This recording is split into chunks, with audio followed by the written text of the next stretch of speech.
Alright guys, back with another video. So the question we all really have to ask now that the emotions have settled a little bit, is what's next for Pierre Poilievre? Is he going to remain on as the leader? Is he going to run in a by-election if someone else steps down so he can get back in the House? And for the meantime, in the next 6 months or so, who's going to be acting leader or interim leader, whatever they're going to call it? So CTV News has this post here. I can't remember these ladies' names, but they seem like they're actually pretty good for mainstream media. So that's why I chose this video. So let's have a look, and then we'll talk about it after.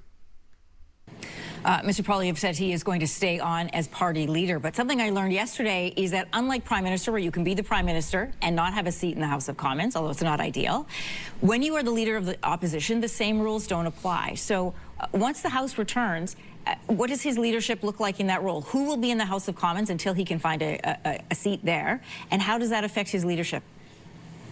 So he can be. So that is all true, right? Like we did see Mark Carney for a little while, be the Prime Minister before he had a seat in the House. Mm-hmm.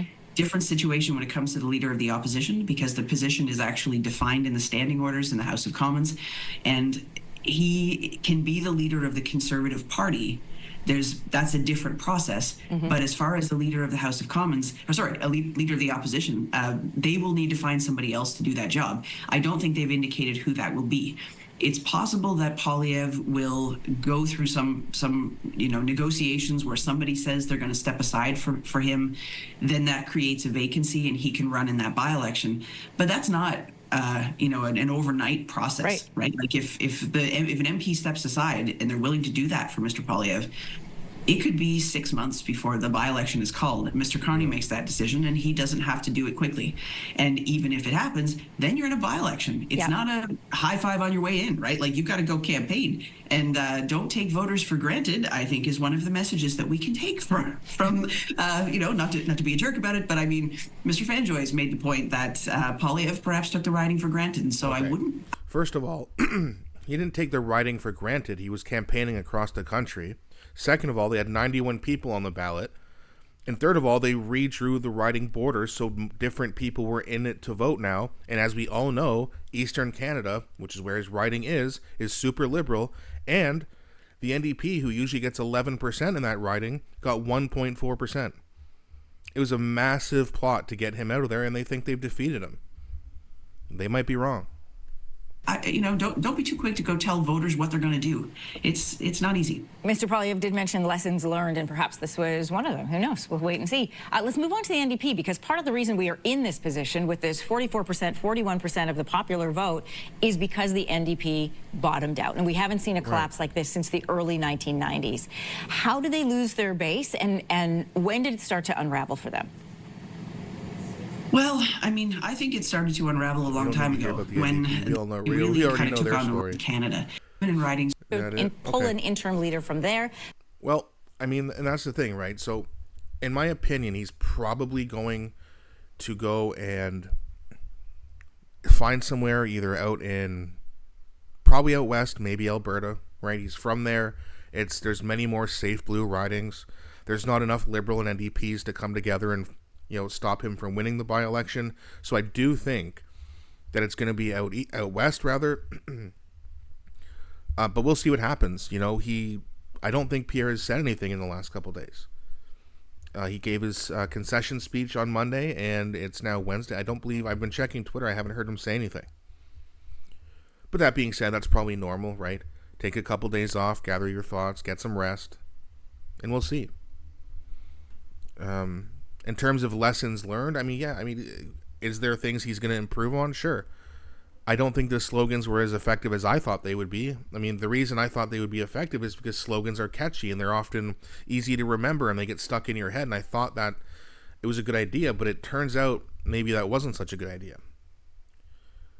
I've heard other CTV reporters said that, he's got to not be so extreme. Oh, give me a break. He's a center-right politician. That's not extreme. Mark Carney's extreme, but of course, again, we all know who the mainstream media, we all know whose side they're on. It's ridiculous. But that being said, I mean, listen, this is the spot we're in right now. Pierre's got to fight back. or they got to find a new leader. And I think that Pierre is going to come back. I think he knows, and I think we all know that he can beat Mark Carney. The NDP doesn't have any more support to offer Mark Carney in terms of voters in the election. You're also going to have more and more 18, 19-year-olds who are in high school right now, but they won't be in a couple years, and they're going to be looking at rent prices and going, oh my God. Right? The younger crowd is going to get stronger. We do need a stronger turnout, though. We got it in the next couple of years. We got to start convincing young people to really get involved with politics and look at what the Liberals have done, and then get them to see if they can vote Conservative. We need Poilievre to have a chance. Also, Doug Ford couldn't. I mean, he really helped sabotage Pierre. Let's be honest. The Trump tariffs. That's not going to be an issue in 2 years. That's going to be well over with. So what are they going to have to scare people out of voting Conservative? Well, they'll probably go on abortion, but that's not going to work. Anyone with half a brain knows that even if the Conservatives wanted to touch that rule, they can't. It's done and settled by the Supreme Court. The Prime Minister has no power to overturn it. It's done. There's no abortion change laws coming. Whether you agree with it or not, it's settled in this country. That's the way it is. But it also goes to show you how much the Liberals lie and fearmonger. And it worked, right? It was fear versus hope this election. And let's be very honest, there was also an IQ test and we failed. We failed and we vote for fear. But fear works. That's why the Liberals did it. They saw what happened during COVID.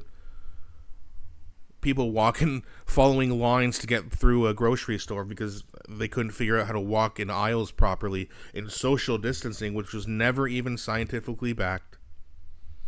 Masks worked about 10% or helped about 10% when vitamin D and hormones helped upwards of 50% to over 100%.